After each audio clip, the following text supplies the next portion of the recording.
करेगा।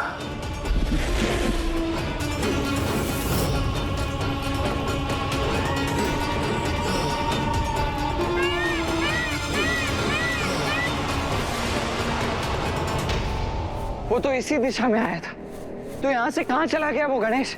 अब अदृश्य होकर ज्ञात नहीं वो कहाँ पहुंचकर किसे प्रभावित करने जा रहा है।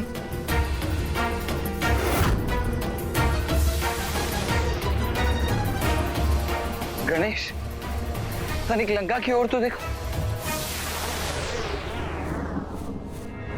मूषक जी, उस दिशा में चलिए।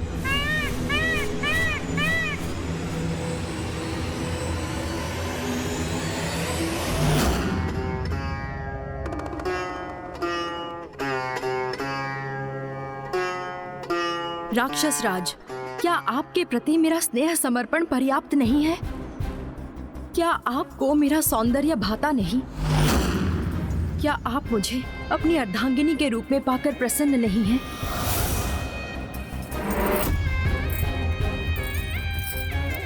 मेरे प्रश्नों का उत्तर दीजिए राक्षस राज। क्या कमी रह गई थी मुझ में जो आप देवी वेदवती के प्रति आकर्षित हुए और उनके तप में व्यवधान उत्पन्न किया? पूर्व में भी आप नंदी जी के श्राप से श्रापित हुए।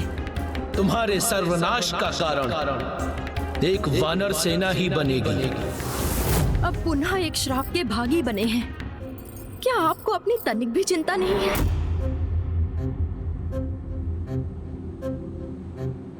कहीं देवी मंदोदरी सत्य तो नहीं कह रही हैं? कहीं वास्तव में मुझसे कोई बड़ी भूल तो नहीं हो गई? मेरा पुत्र रावण इतनी बड़ी त्रुटि नहीं कर सकता। ज्ञात नहीं आपको आपकी इस भूल का कितना विनाशकारी परिणाम भुगतना होगा।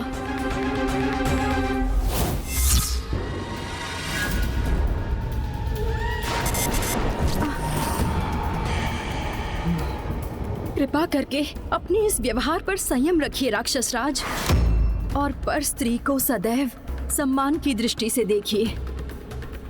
देवी मंदोदरी,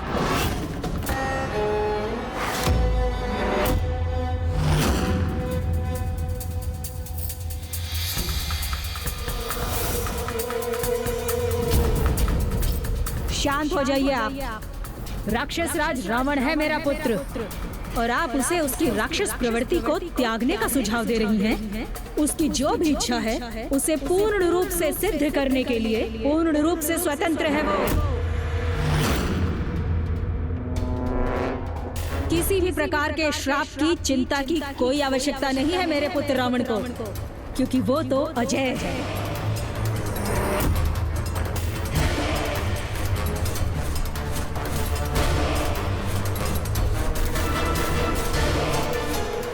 जिस स्त्री के प्रति आकर्षण हो उसे प्राप्त करने की इच्छा व्यक्त करने के लिए पूर्ण रूप से स्वतंत्र है मेरा पुत्र।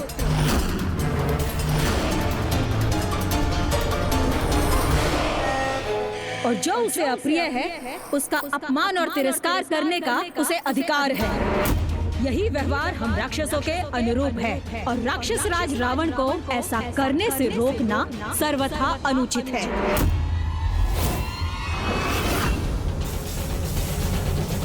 एक माता अपने पुत्र के दुर्व्यवहार का समर्थन कर अपने ही पुत्र को अधर्म के अंधकार में कैसे भेज सकती है? भैया, ये और कुछ नहीं, अवश्य उस दुष्ट ममतासुर का ही प्रभाव है। वो अवश्य यहाँ उपस्थित होगा। दाताओं, आप मेरा प्रभाव तो सर्वत्र पाएंगे, किंतु मुझे कहीं नहीं ढूंढ पाएंगे। पुत्र रावण, तुम्हें देवी मंदोदरी की किसी भी बात पर विचार करने की कोई आवश्यकता नहीं। तुम अपनी इच्छा पूर्ति करो और राक्षसी प्रवृत्ति पर स्थिर रहो। आप तनिक भी चिंता मत कीजिए माता। आपका ये पुत्र राक्षस राज रावण आपको कभी भी निराश नहीं करेगा। महानतम राक्षस हूं मैं, और महानतम ही रहूंगा। महानतम राक्षस हूं मैं, और महानतम ही रहूंगा। महानतम राक्षस हूं मैं, और महानतम ही रहूंगा। महानतम राक्षस हूं मैं, और महानतम ही रहूंगा। ममतासुर ने अपने प्रभाव से एक विषैले व्यक्तित्व को और विषैला बना दिया है। इसके पूर्व की वो दुष्ट अन्य जीवों में भी दुष्टता का संचार करे, हमें उसे रोकना होगा भैया।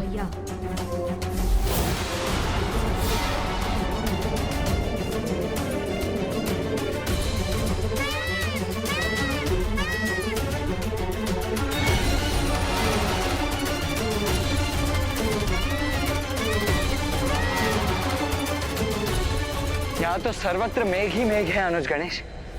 फिर उस मेघ रूपी ममतासुर को कहाँ ढूंढे हम? हाँ हाँ, जो तुम्हारी इच्छा है वही करो। ये तो कुबेर जी का स्वर है ना भैया? हाँ गणेश। किंतु वो इतनी ममता से किससे वार्तालाप कर रहे हैं?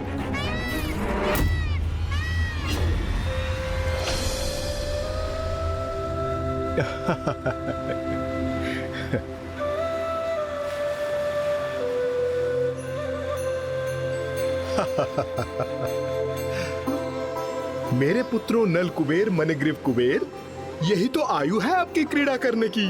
इसलिए उन्मुक्त होकर जितनी इच्छा हो उतनी क्रीड़ा कीजिए। पिताश्री, आप चिंता न करें। आप अनुमति दे अथवा ना दे, हम तो अपनी इच्छा अनुसार से ही क्रीड़ा करेंगे।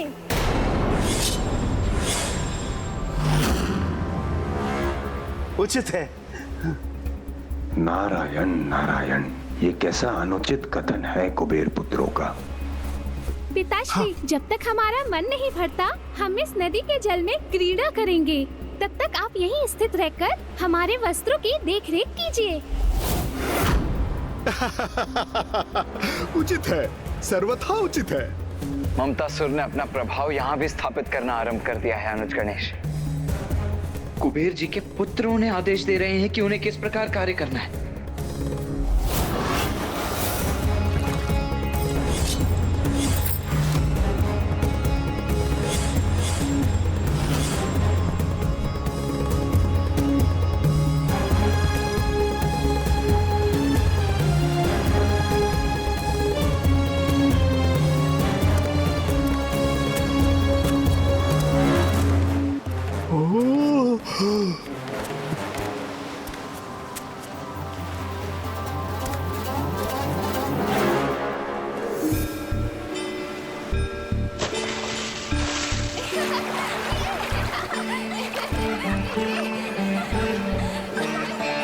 प्रणाम देवऋषि नारद जी। कुबेर जी, आपने अपने पुत्रों को उचित संस्कारों की सीख नहीं दी। ये भी नहीं सिखाया उन्हें कि जब उनके समक्ष उनसे बड़ा कोई आता है तो उनका अभिवादन करना चाहिए। बालक हैं, क्रीड़ा करने गए हैं, इसलिए आप पर ध्यान नहीं गया होगा उनका। इसे आप अपना अपमान ना समझें।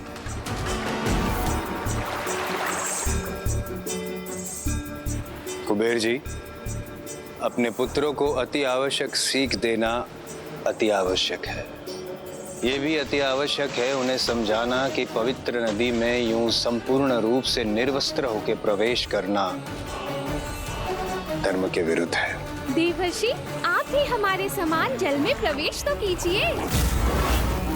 आपको स्वयं ज्ञात हो जाएगा कि इस प्रकार स्नान करने में कितना आनंद आता है।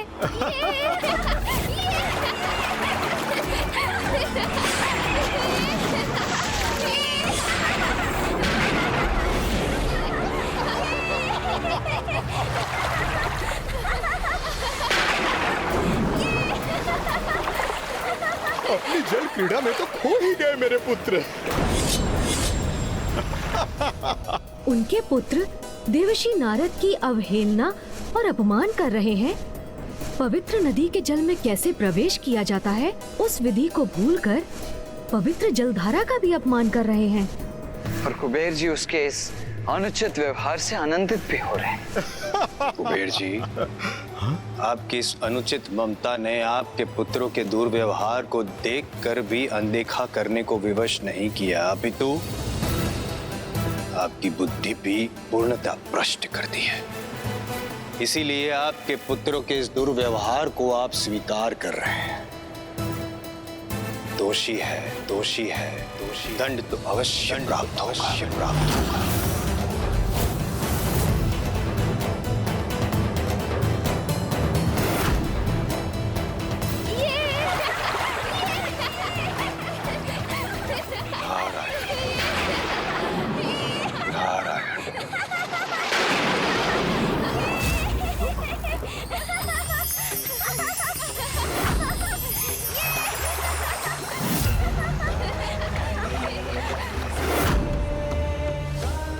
उद्दंड बालकों, जो गुरुजनों का सम्मान ना करे, पूर्ण रूप से निर्वस्त्र होकर पवित्र नदी में स्नान करे, वो प्राणी मात्र एक वृक्ष के समान होता है।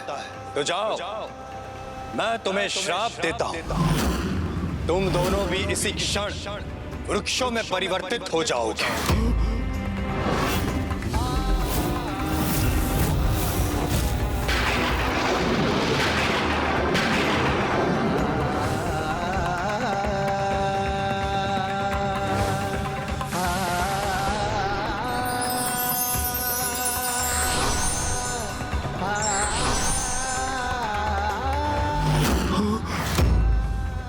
मेरे पुत्र वृक्षों में परिवर्तित हो गए।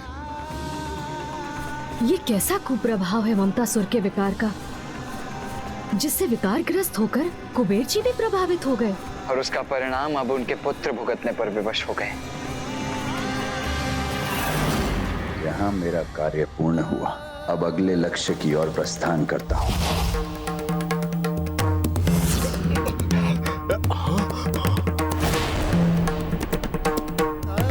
क्षमा देव ऋषि जी, क्षमा। देवर्षि जी, ज्ञात नहीं हम पर किसका प्रभाव पड़ गया था। आप पर किसका प्रभाव हुआ था इसका तो मुझे भी ज्ञात नहीं, किंतु मैं आपके पुत्रों को श्राप दे चुका। अब इसके प्रभाव से मैं उन्हें श्राप मुक्त नहीं कर सकता। मैं पुनः आपसे क्षमा याचना करता हूँ। मेरे पुत्रों को श्राप मुक्त करने का कोई तो उपाय होगा।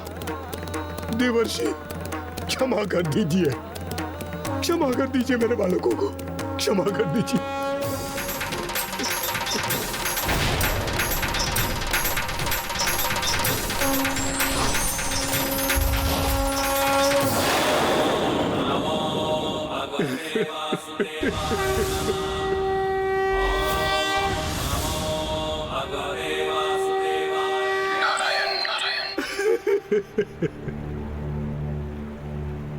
कुबेर जी, मैं अपना श्राप लौटा तो नहीं सकता, किंतु जो श्राप असीमित है उसे सीमित में परिवर्तित अवश्य कर सकता हूं।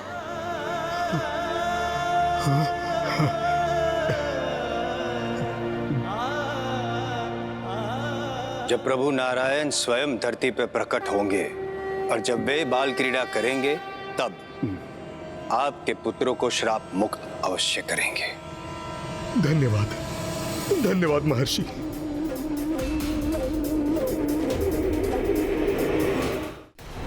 भैया, हमें यहाँ पहुँचने में भी विलंब हो गया और एक राक्षस के उपरांत ममतासुर एक देवता और उनके पुत्रों को प्रभावित करने में भी सफल हो गया। अनुज गणेश, ये ममतासुर भी कामासुर के मार्ग पर ही अग्रसर है।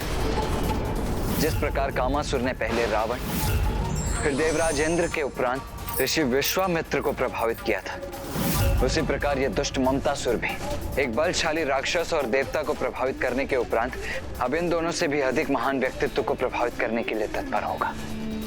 कौन हो सकता है वो?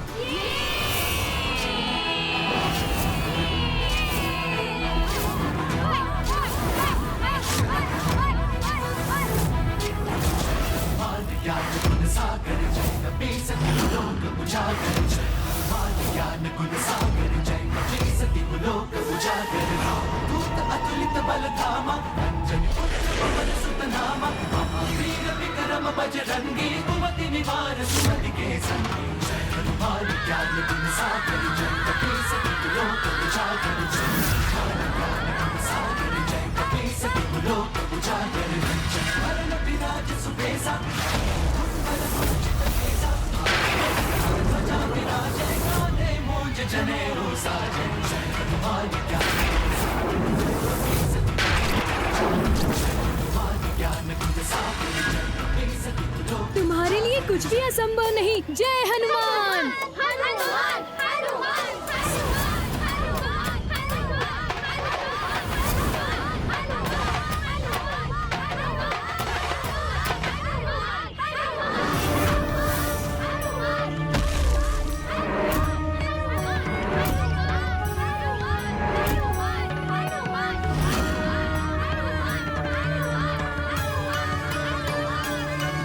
अब मेरा अगला लक्ष्य मेरे समक्ष है। अनुज गणेश, इससे पूर्व कि ये दुष्ट ममतासुर अपना अगला लक्ष्य निर्धारित कर उन्हें भी प्रभावित करे, हमें उसे ढूंढकर उसे रोकना ही होगा। हाँ भैया, किंतु है कहाँ वो?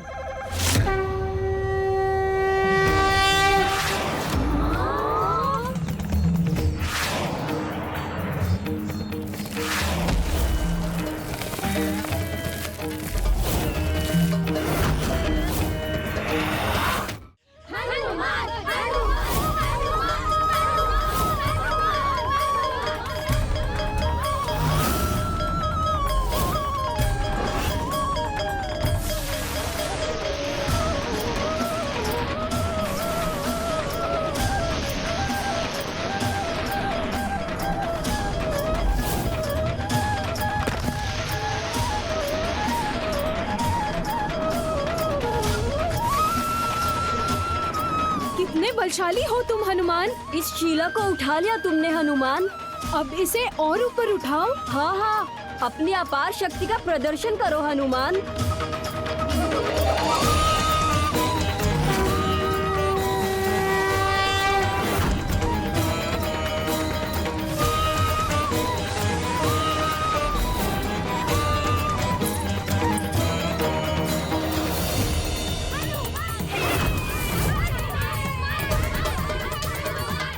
पुत्र हनुमान कैसी क्रीड़ा कर रहा है ये?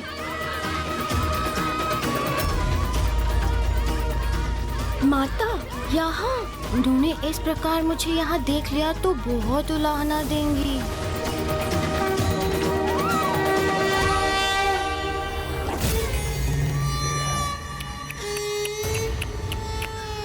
इतना दिव्य पुत्र और इतनी ममतामयी माता, जो अब मेरे ममता मोह के विकार का अगला लक्ष्य होंगे। आनंद आएगा, बहुत आनंद आएगा। माते माते माते।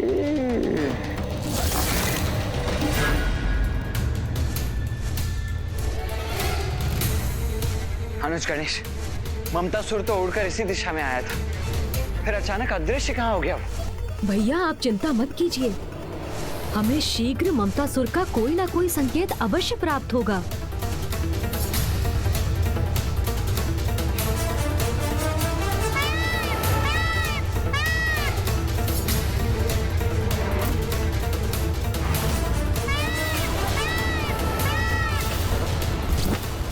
इस अपार बल का स्वामी कौन हो सकता है? कहीं ममतासुर उसको भी अपने विकार से ग्रस्त तो नहीं करने वाला? देखती हाँ? ओहो, तो आपको ज्ञात भी हो गया कि मैं क्या कर रहा था? हाँ मेरे नटखट पुत्र, मुझे सब ज्ञात हो गया है। किंतु पुत्र, तुम्हें ये सब नहीं करना चाहिए, क्योंकि जो अपार बल के स्वामी होते हैं उन्हें अपने बल का प्रयोग केवल जगत हित के महान उत्तरदायित्व को निभाने के लिए करना चाहिए, न कि ऐसी क्रीड़ा कर जिससे किसी अन्य को क्षति पहुंचने की संभावना हो।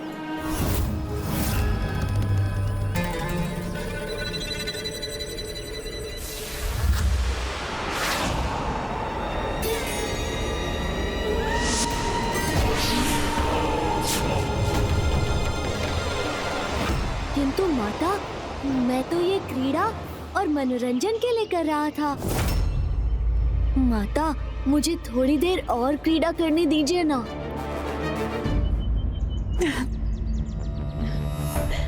करो पुत्र, तुम्हें जो भी क्रीड़ा करनी है।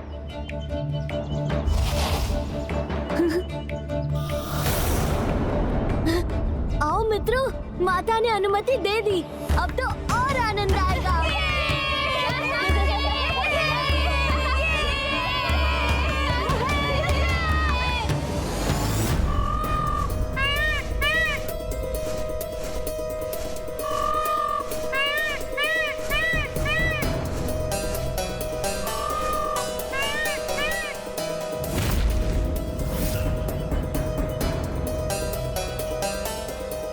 गणेश, यहाँ तो कोई भी नहीं है। किंतु भैया वो शिला तो इसी स्थान से आई थी।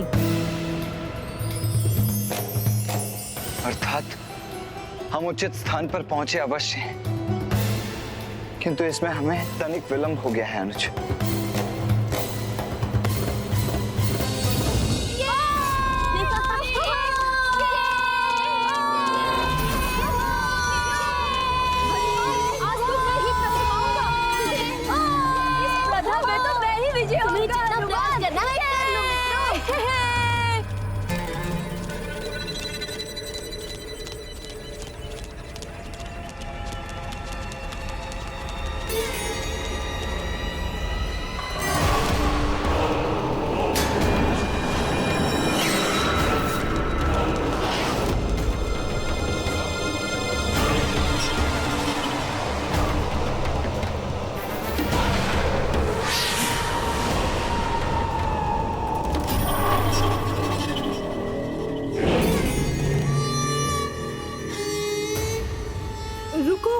रुको हनुमान।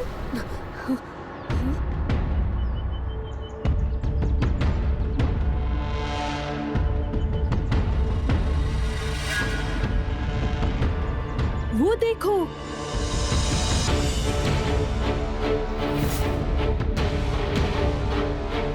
देखो वहां पर कोई ऋषि तपस्या कर रहा है।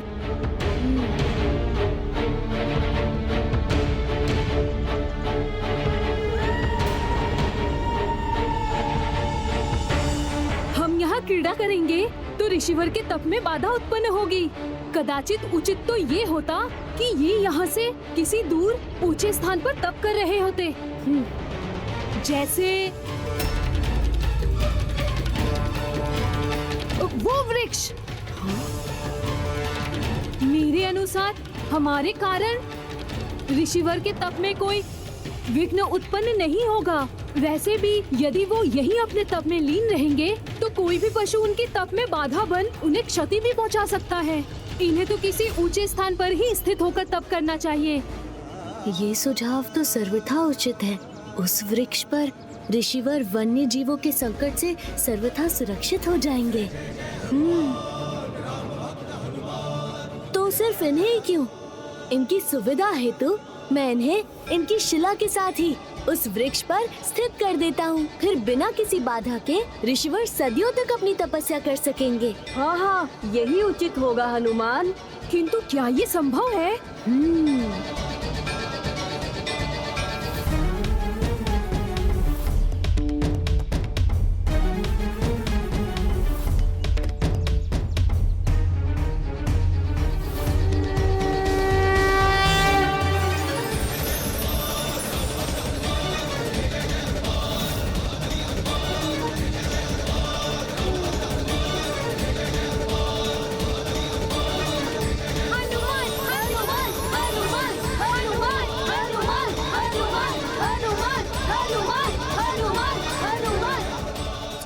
संभव है, ममतासुर के लिए तो किसी को भी प्रभावित करना संभव है।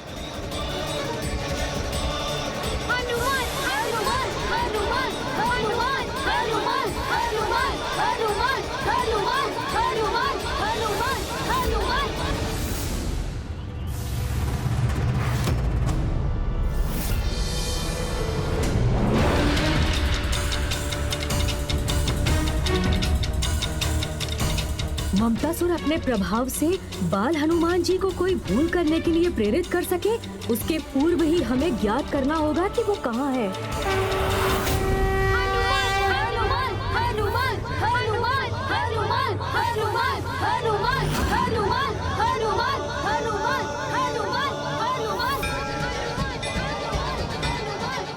अनुज, गणेश, तुम बालकों का ये स्वर सुन रहे? हाँ भैया, हमें उसी दिशा में जाना चाहिए।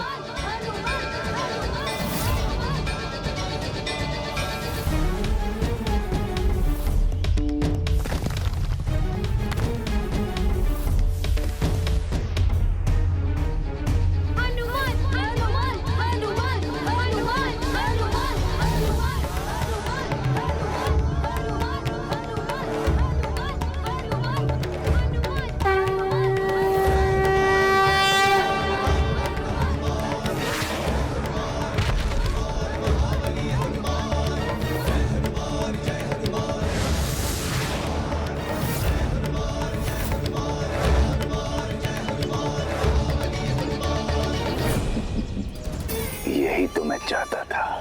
अब आगे इसका दुष्परिणाम भुगतने के लिए तैयार हो जाइए हनुमान जी।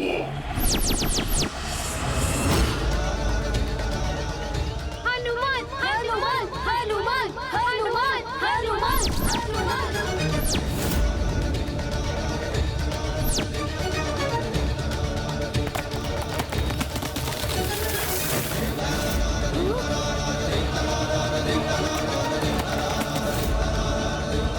ऋषिवर,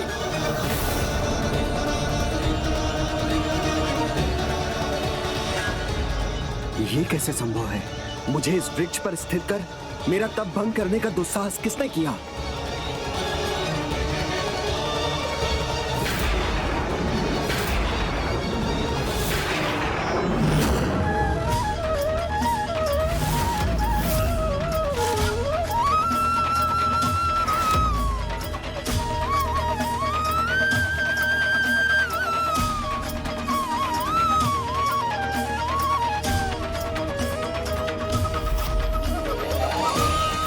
मेरे वर्षों के कठोर तप को भंग करने का दंड तो मैं अवश्य दूंगा।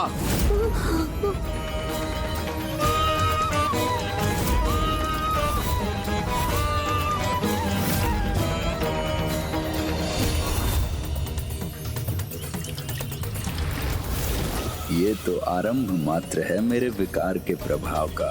आपने अपने जिस बल के अहंकार में ऋषि भृगु और ऋषि अंगिरा के इस वंशज का तप भंग करने का दुस्साहस किया है, मैं श्राप देता हूँ।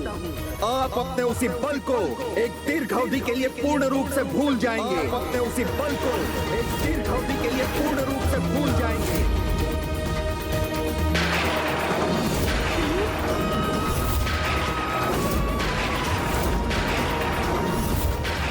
क्षमा ऋषिवर, क्षमा।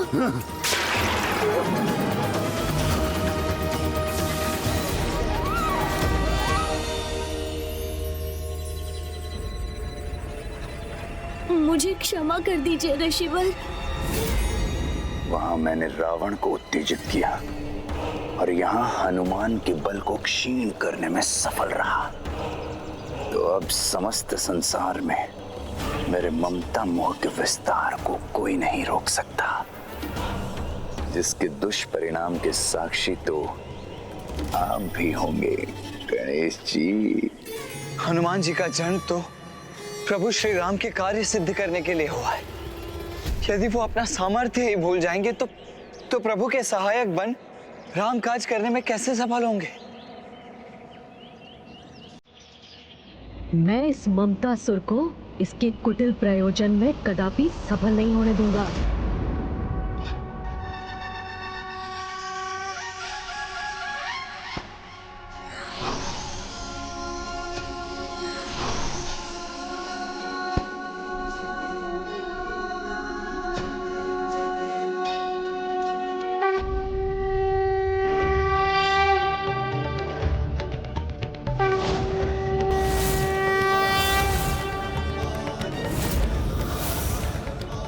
मैं आपको श्राप मुक्त तो नहीं कर सकता, किंतु इसके प्रभाव को सीमित अवश्य कर सकता हूँ। भले ही मेरे श्राप के कारण आप अपनी विशेष शक्तियों को भूल गए हैं, किंतु जब कोई आपको आपके बल का स्मरण कराएगा, तब आप पुनः अपने सामर्थ्य को प्राप्त कर अपने महान दायित्वों को निभाने में सफल होंगे।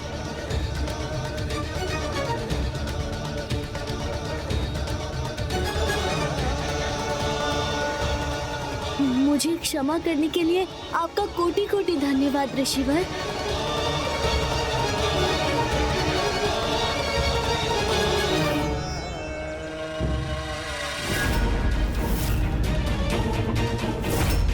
ममतासुर, ये तो यहाँ है।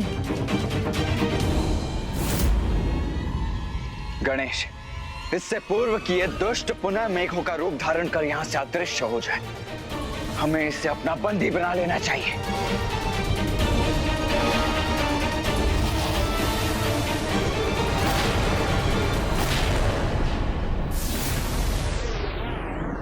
आइए भैया, मैं अभी इसका भी उपाय प्रस्तुत करता हूँ। उचित है। नहीं ममतासुर, अब यहाँ से प्रस्थान करने का विचार भी मत करना। क्योंकि इस दिव्य गदा की ऊष्म ऊर्जा तुम्हें यहाँ से पुनः मेघ बनकर उड़ने नहीं देगी। तुम्हें तुम्हारे कर्मों का दंड तो भुगतना ही होगा। अब तुम यहाँ से कहीं नहीं जा सकते। ये क्या करने जा रहे हैं मेरे साथ?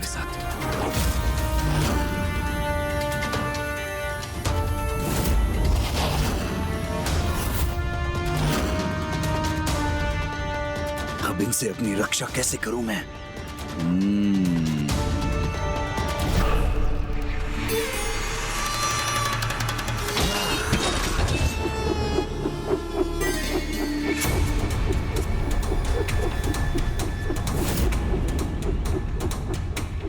मैं व्यर्थ में ही इतना विचलित हो रहा हूं, जब इनसे रक्षा का इतना सरल और अचूक उपाय प्राप्त है मुझे।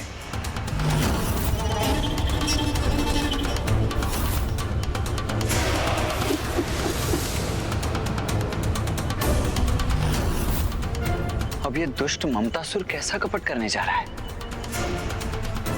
अपने सभी अस्त्रों को अदृश्य क्यों कर दिया इसने?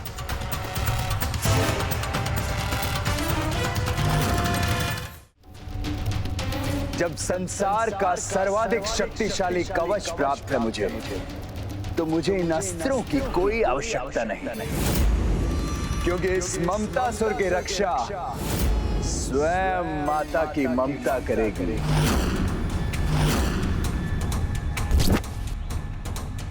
ओम जगदम्बा जननी रक्षा करो, ओम भयहारिणी मैया रक्षा करो, ओम जगदम्बा जननी रक्षा करो, जननी रक्षा करो, भयहारिणी मैया रक्षा करणी मैया रक्षा करो, ओम चंद्रघंटा चंडी रक्षा करो, रक्षा करो। ये कौन है जो मुझसे अपनी रक्षा की गुहार लगा रहा है?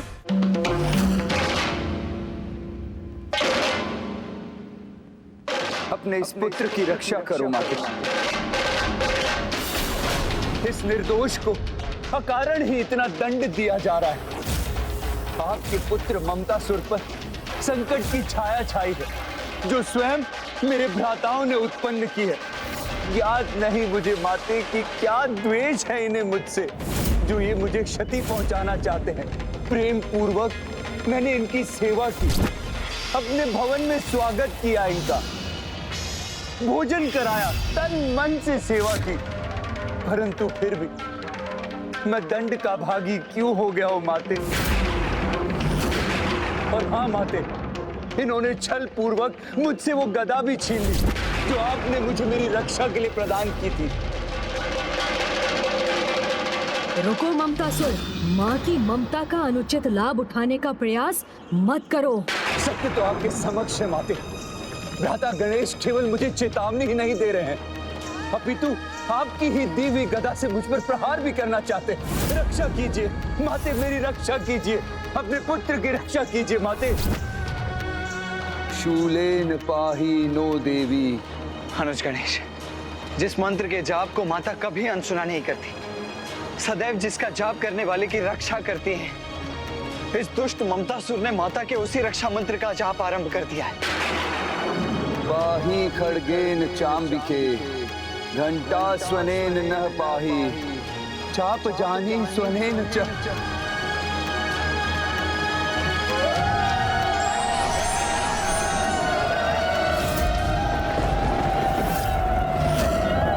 योगिनी माता है यहाँ?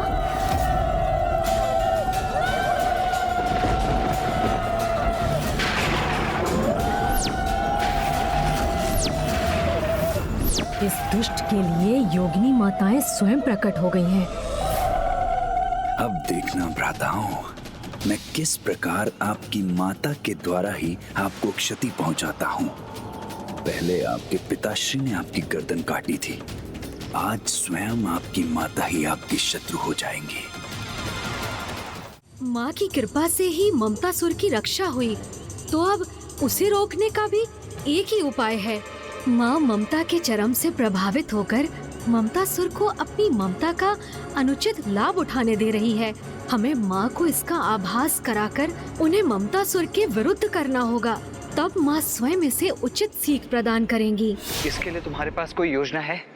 भैया, ममतासुर अभी माँ की ममता से ही परिचित है, किंतु उसे ये ज्ञात नहीं कि माँ अनुशासन भंग करने वालों के प्रति अत्यंत कठोर भी हो सकती है। हमें माँ के उसी रूप को जागृत करने हेतु अपने व्यवहार से माँ को विचलित करना होगा। नहीं अनुज गणेश, हमें नहीं, ये कार्य तो तुम्हें ही पूर्ण करना होगा। किंतु भैया। नहीं नहीं नहीं अनुज गणेश, कोई किंतु परंतु नहीं। किसी के द्वारा मर्यादा भंग करने पर माँ का क्रोध चरम पर पहुंचकर उनके काली रूप को प्रकट कर देता है, जो प्रलय की स्थिति तक उत्पन्न कर देता है, जिसके पश्चात स्वयं पिताश्री तक के लिए माँ को शांत कर पाना अत्यंत कठिन हो जाता है। मैं माता के उस भयानक रूप का साक्षी बनने का इच्छुक नहीं हूँ। अर्थात अब जो भी करना है वो मुझे ही करना होगा।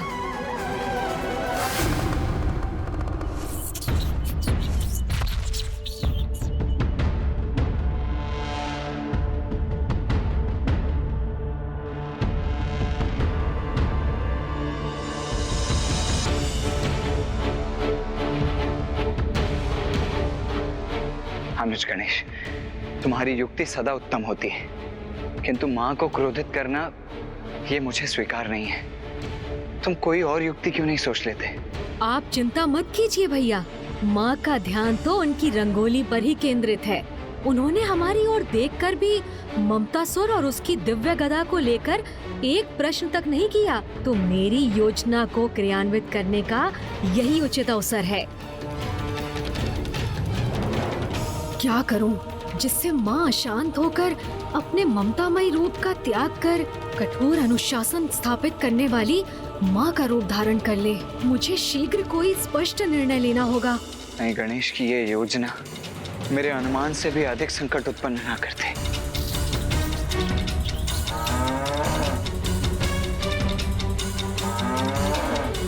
माता कामधेनु, मेरे इस कार्य में वही मेरी सहायक बनेंगी। इस गणेश गौशाला की ओर क्यों जा रहा है? माता कामधेनु के पास? आप कृपया रुकिए।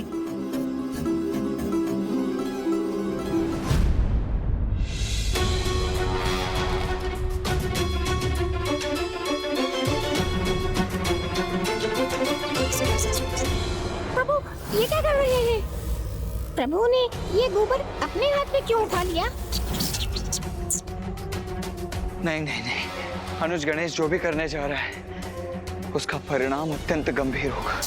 हाँ प्रभु, हमें तो माता की दृष्टि से दूर यही रहना चाहिए।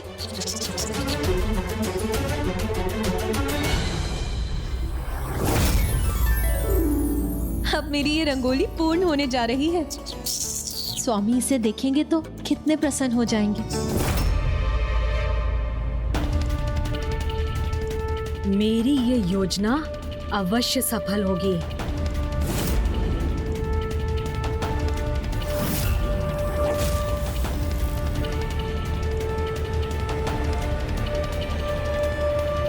पुत्र,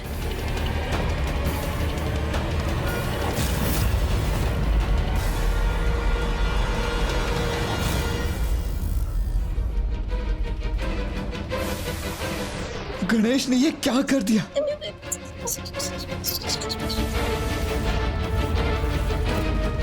अब माता के क्रोध का ज्वालामुखी अवश्य जागृत होगा।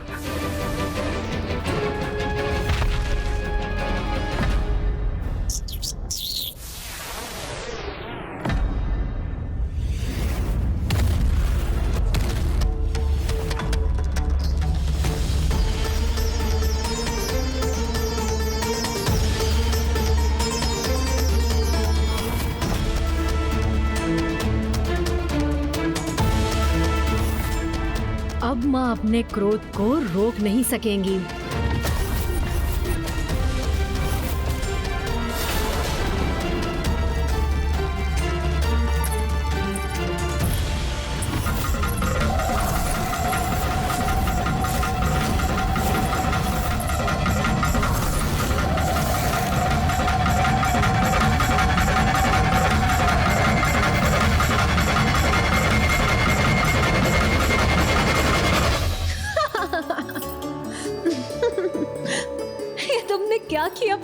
गणेश। हाँ, माँ मुझसे क्रोधित नहीं हुई।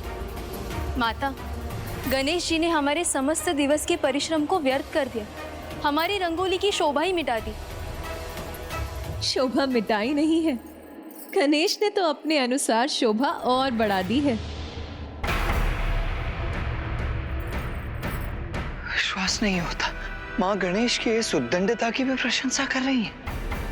पुत्र गणेश, क्या तुम अपनी कलात्मकता का प्रदर्शन कर इसमें कुछ और निखार लाना चाहते हो? नहीं माँ।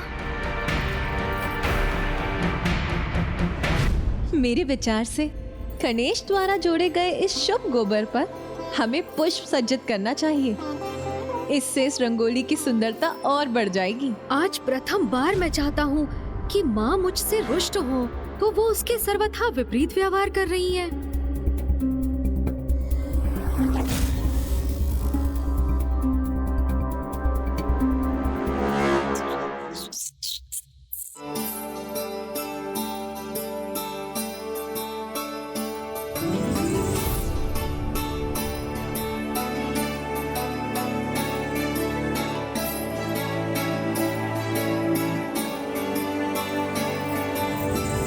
भैया, माँ तो तनिक भी क्रोधित नहीं हुई।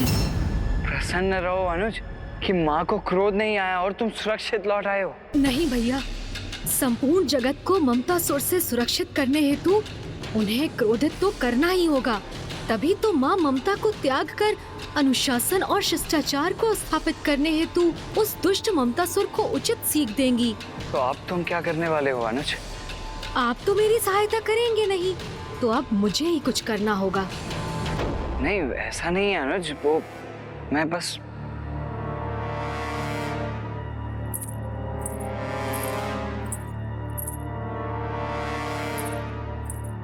माँ रसोई गृह की ओर बढ़ रही हैं।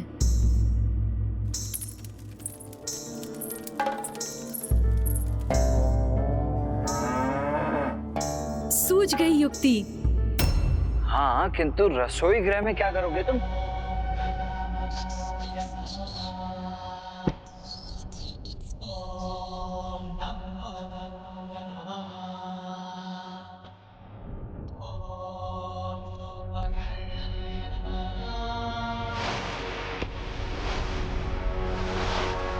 क्या वार्तालाप कर रहे हैं? कामासुर के लिए भी प्रभु ने इन्हें ही अपना वाहन चुना था। कहीं प्रभु का मेरी क्षमताओं पर से विश्वास तो नहीं उठ गया?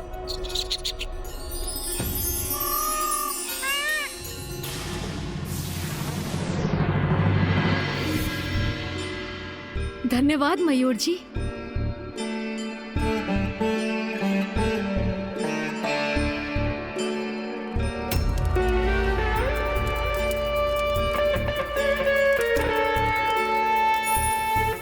अवश्य माँ खीर पका रही हैं।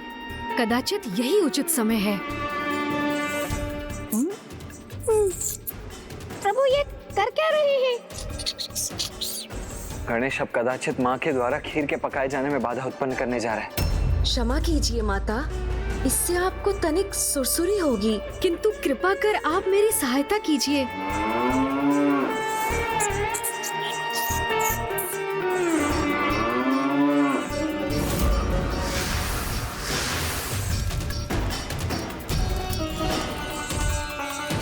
रसोई घर में ये धूल कहाँ से आ रही है?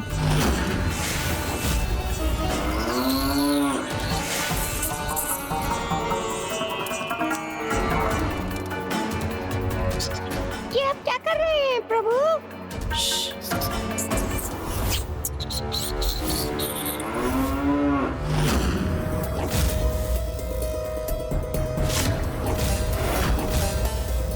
अनुज, गणेश, अब माँ के क्रोध से तुम्हारी कोई रक्षा नहीं कर सकता।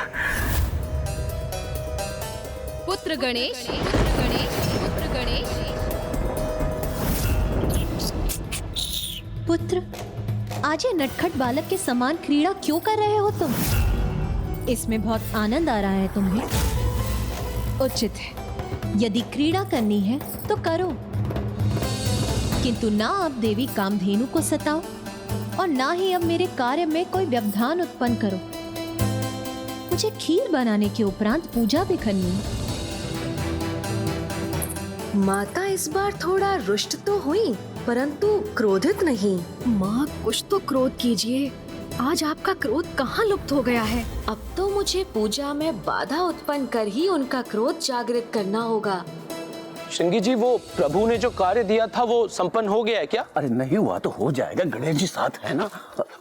अच्छा हुआ नंदी जी, श्रृंगी जी, आप दोनों भी आ गए। अब आप दोनों एक अत्यंत महत्वपूर्ण कार्य को संपन्न करने में मेरी सहायता कीजिए।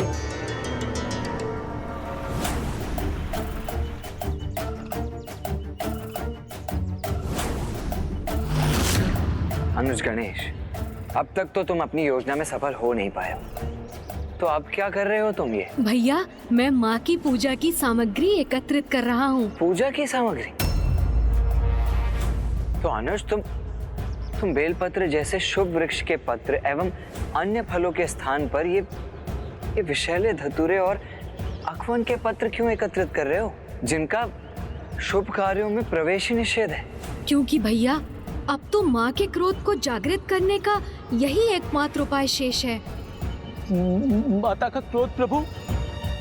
प्रभु आपने हमें ये पूर्व में क्यों नहीं बताया?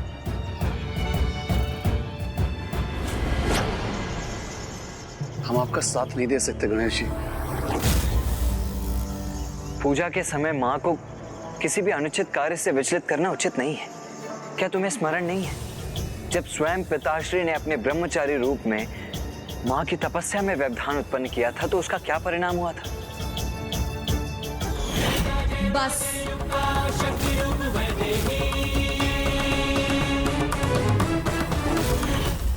मुझे ज्ञात है भैया, माँ किसी भी त्रुटि को क्षमा कर सकती हैं, किंतु पिताश्री की पूजा में विघ्न कदापि क्षमा नहीं कर सकती।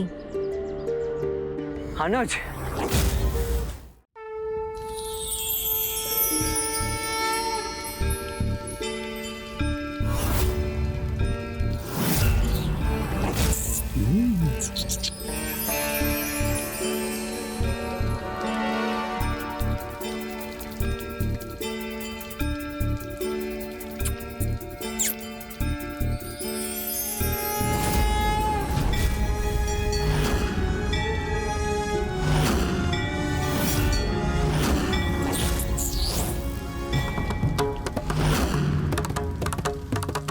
पुत्र गणेश, प्रभु के शिवलिंग को वैशैली और अनुचित सामग्री क्यों समर्पित कर रहा है?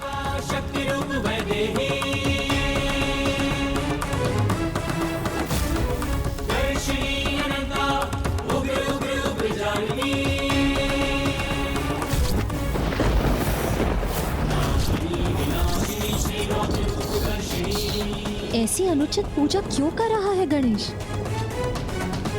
क्या उसे ज्ञात नहीं है कि धतूरा एवं अन्य वन्य फूल पूजा में समर्पित नहीं किए जाते?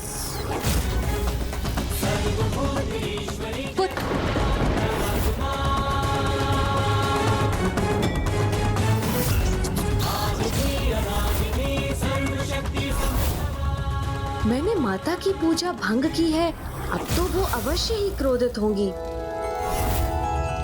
विधि के अनुसार इसकी पूजा उचित नहीं, किंतु गणेश है तो अभी बालक ही ना, और वो तो पूर्ण भक्ति भाव से प्रभु की पूजा कर रहा है, इसीलिए कदाचित इसे इसके अनुसार ही पूजा करने देना चाहिए, क्योंकि स्वामी की पूजा में किसी भी विधि विधान से कहीं अधिक महत्वपूर्ण उनके प्रति उनके भक्त की श्रद्धा है।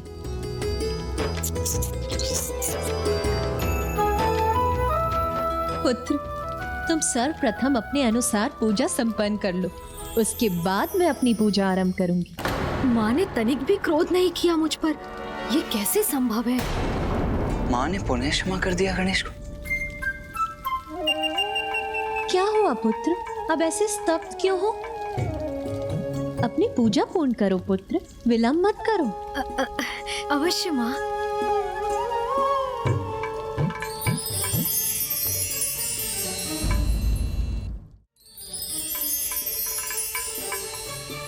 ओम नमः शिवाय। पुत्र गणेश, अब तुम्हारी पूजा यदि समाप्त हो गई हो तो मुझे भी अपनी पूजा आरंभ करने दो। हाँ माता।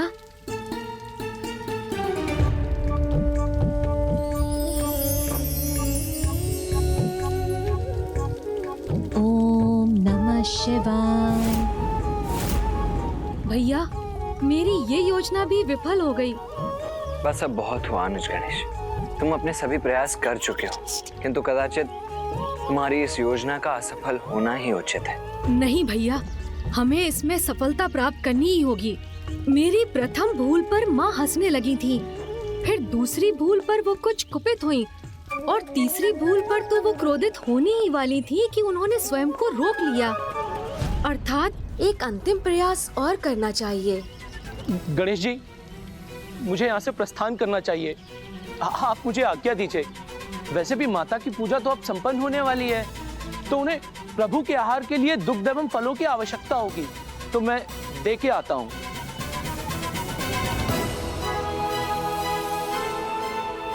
गणेश जी, मैं भी यहाँ से प्रस्थान करता हूँ। मैं तो न कभी यहाँ था न अभी हूँ।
पिताश्री का भोजन ग्रहण कर लिया गणेश ने।